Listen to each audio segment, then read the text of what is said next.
Joe Manchin, who gave you the authority to decide the fate of the planet. Joe Manchin, who gave you the authority to decide the fate of the planet. Yeah, but when our country is notorious for creating tax havens for our own citizens and the citizens of other countries, actually, America is a huge tax haven. So as a result of that, people aren't paying their taxes, which is why we're starved out, which is why we can't have the programs and things that we need, because people aren't paying their fair share in taxes. They're finding ways around it. They're duping the system. They're overusing loopholes that aren't supposed to be afforded for as much as they're taking, as much as they're deducting from their tax bill, you know? So that's the problem. If they paid their fair share, we could have things like Medicare for all, and you wouldn't have budget hawks freaking out about it because people would be paying their fucking fair share of taxes. Either that or they'd be paying their employees more so that they wouldn't have to pay more in taxes, which then would still work out. Hey, I'll take that too.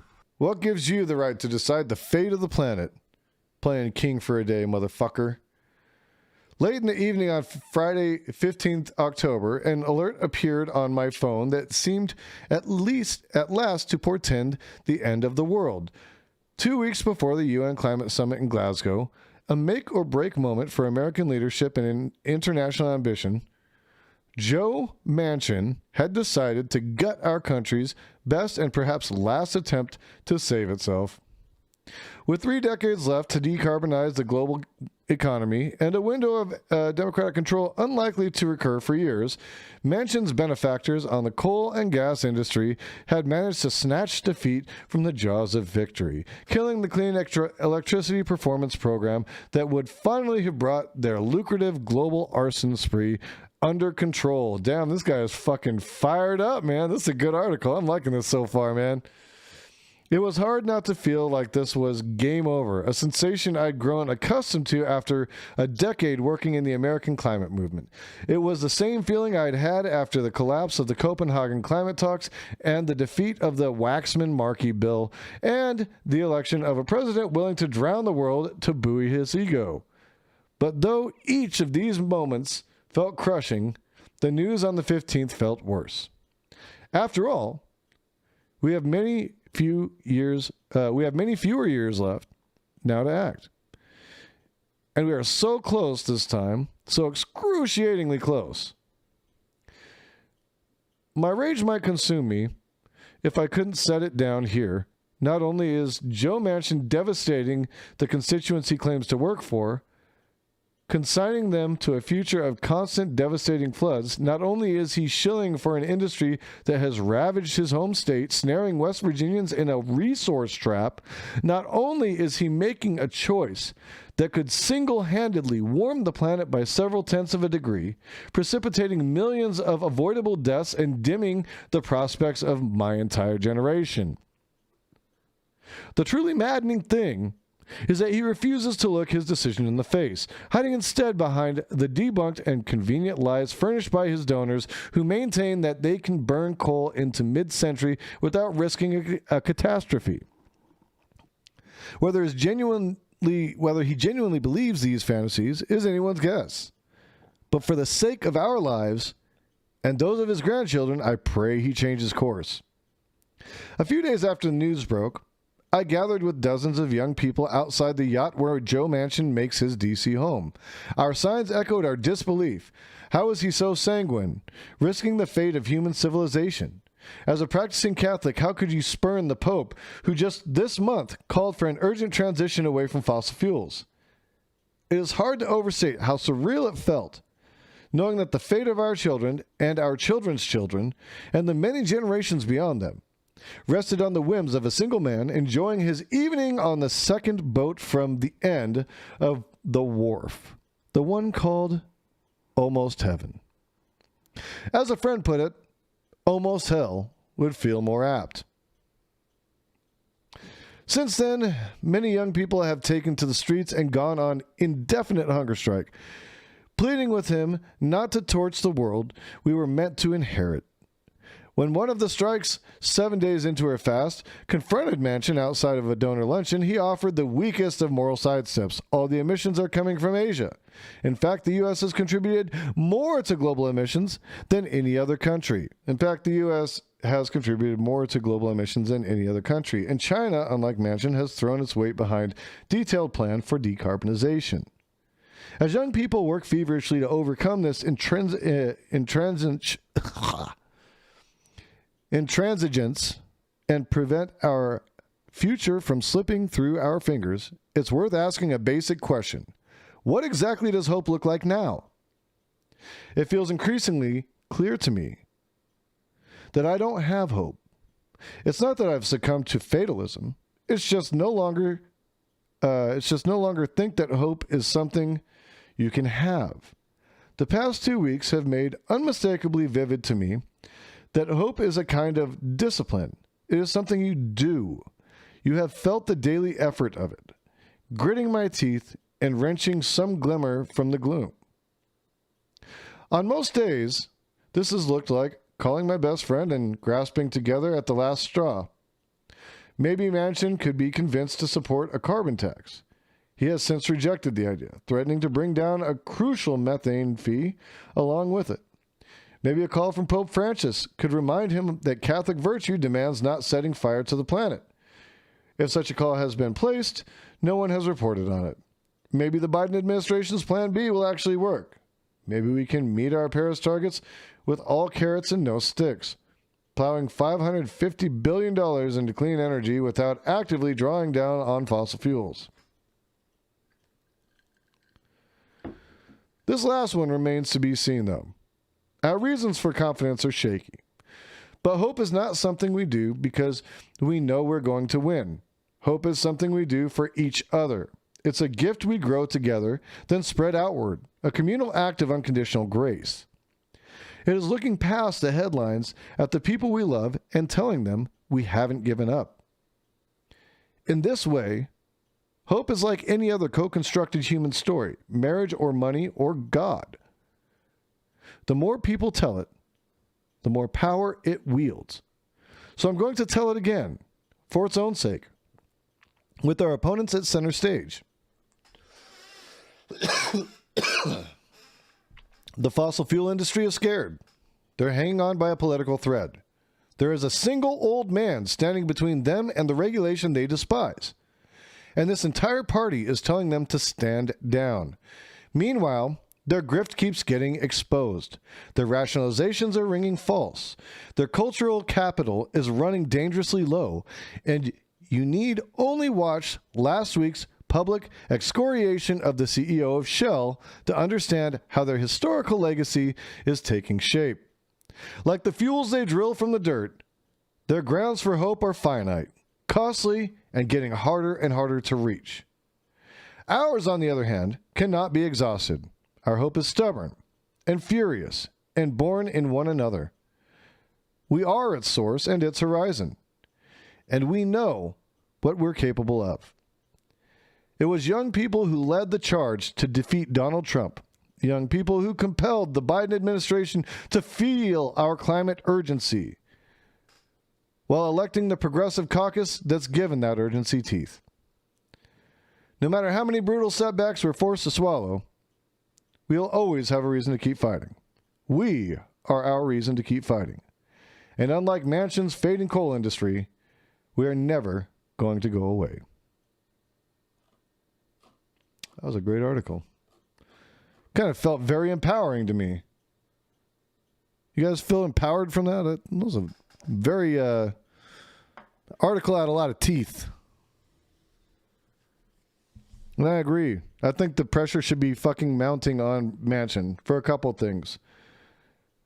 The paid family and medical leave stuff and climate change. But the thing is, with climate change, it's going to be a lot harder. That's really the biggest uphill battle that we're going to have with Manchin. And I think until we can get somebody who's a strong competitor to try to primary him in West Virginia, we're going to have trouble. Now, I disagree with Spectre, and we went through this in our debate a while back. I do think that you can find somebody that can run against Manchin, to the left of Manchin, and be successful in a general election there.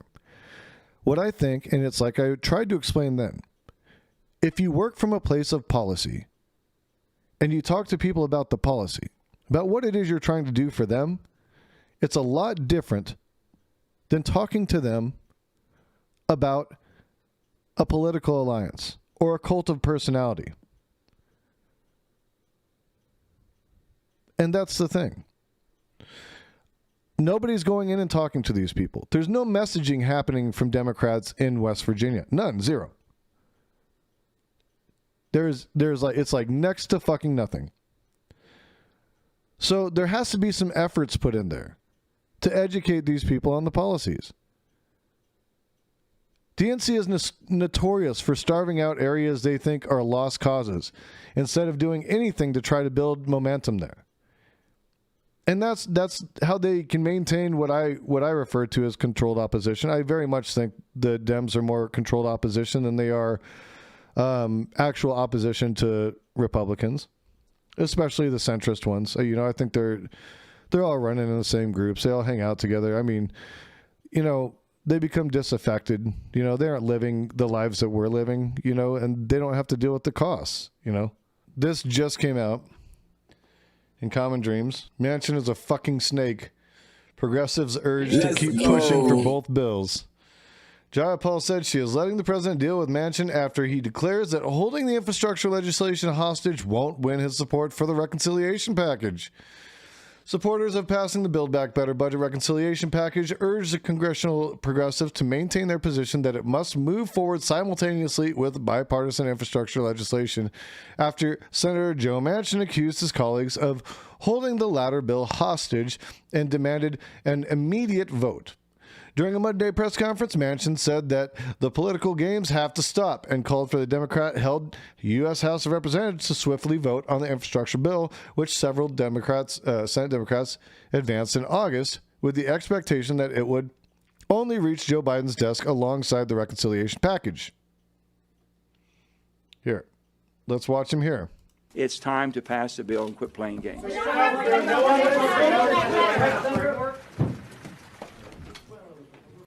He fucking sounds like Ronald Reagan. Holding this bill hostage is not going to work in getting my support for the reconciliation bill, Manchin declared, while signaling that he still does not back the compromise framework unveiled by the president last week after intense negotiations with him and Senator Kyrsten Sinema, the other party member who's pushed to weaken the legislation. The framework that Manchin is now trashing was one he negotiated more directly with the White House than probably any other single senator.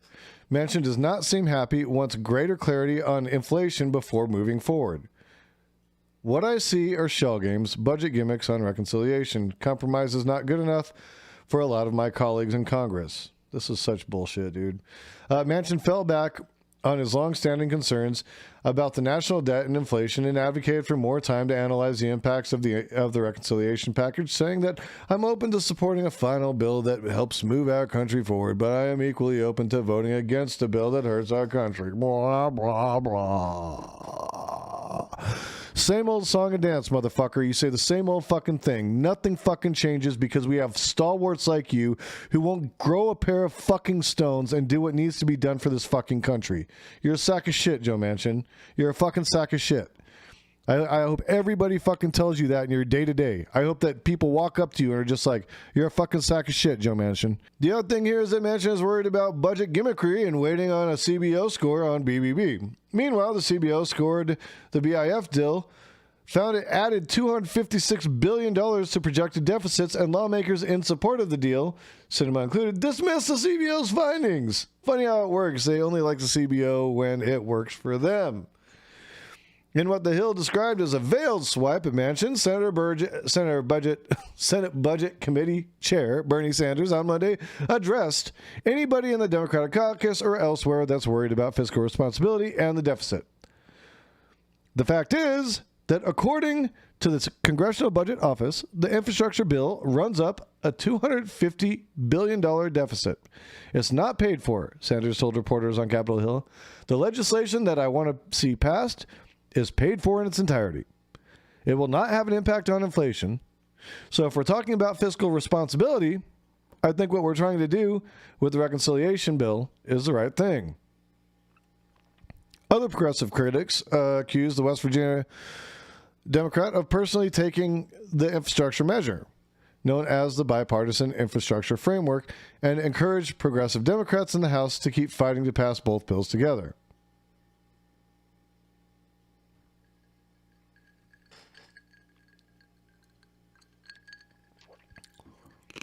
Summarizing Monday's developments, HuffPost senior politics reporter Kevin Robillard tweeted, "Just want to make sure I have the past 24 hours right. Progressives move towards doing what Joe Manchin wants, then he holds a press conference and says a bunch of stuff basically guaranteeing progressives won't do what he wants." Indivisible's Leah Greenberg responded that Joe Manchin is doing his very best to personally tank the BIF. Ugh, nonstop bad faith from Senator Joe Manchin, cloaked in phony pieties, casting him as the only responsible party in town. If he wants to know why people keep accusing him of operating in bad faith, look no further than what he's saying right fucking now. Baloney from top to bottom. Rep. Pramila Jayapal chairs a congressional progressive caucus, which makes up about a fifth of the House. In a pair of appearances on CNN and MSNBC, she seemed optimistic that Democrats could soon send both bills to Biden for final approval. We're almost at the finish line. It's time to pass the Build Back Better Act and the infrastructure bill together to make meaningful investments in working families, our communities, and protecting the planet. Well, I think that we are very, very close, is my understanding. And it isn't just the two senators at this point. You have to get 50 votes in the Senate. So there are different senators who are pushing very hard for different pieces of this bill, including the prescription drug pricing piece. And on childcare actually is really not about the overall. It's really about the implementation details. There are some differences between the language and what the Biden framework said.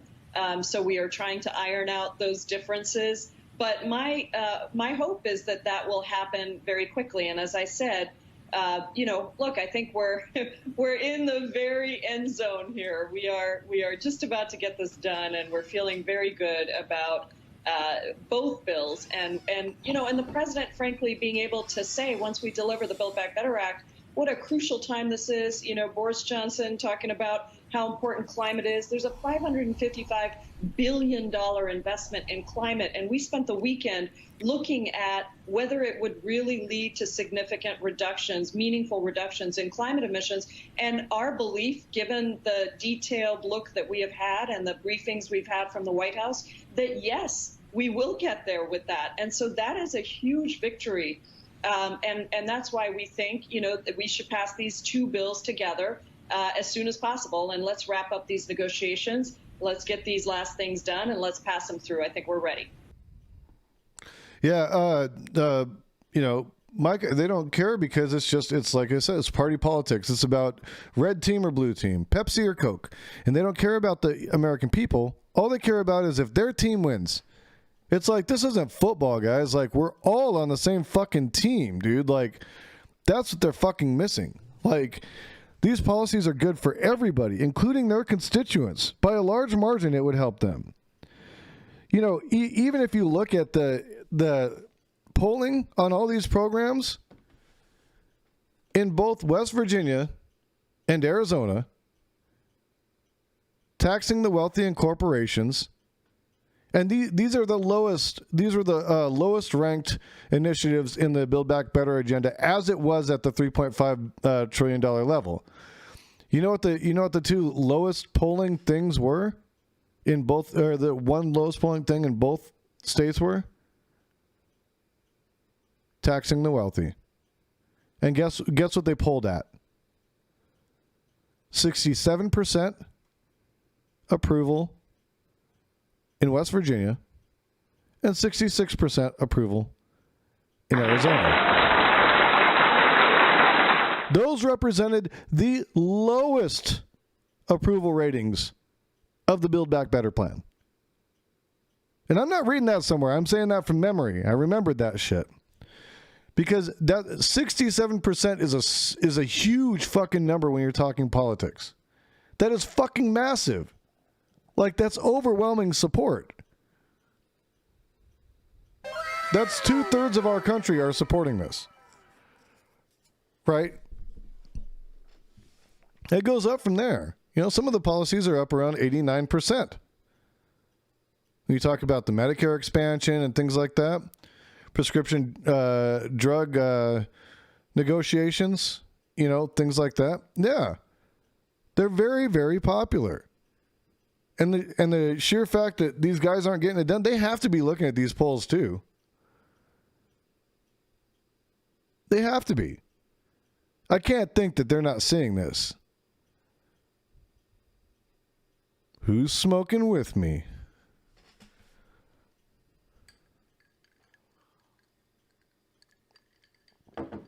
It's not like I'm going to do what everybody thinks I'm going to do and just flip out or something. Yeah, they're only adhering to their base. Send streams. The people that got Kyrsten Sinema elected were a bunch of young leftists and immigration activists. See, that's what people don't get. Moderates don't go out to do activist work. They're not the ones going out and pushing candidates at the polls. Moderates don't do that. They go to the polls and vote, and you can rely on them to be reliable voters, but they aren't the ones mobilizing. They really don't. They don't mobilize. It's not the same.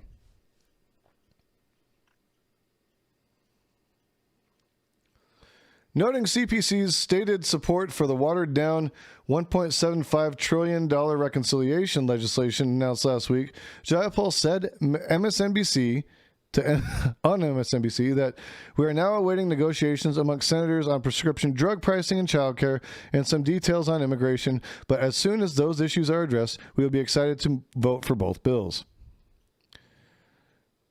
We take the president's word at the fact that he believes he can get 50 votes in the Senate, Jayapal said of the reconciliation package, adding that she believes Democrats are very, very close to passing the two long negotiated pieces of legislation.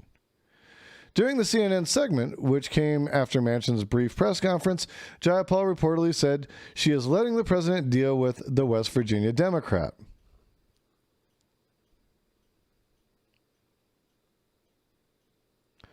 The president says he can get 51 votes for the bill. We're going to trust him, the CPC chair said, referring to the fact that passing the reconciliation bill in the Senate requires the support of the full Democratic caucus plus Vice President Kamala Harris. I trust the president.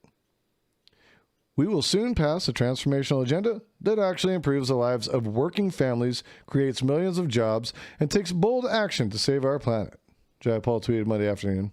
People elected us to deliver, and we're excited to do just that.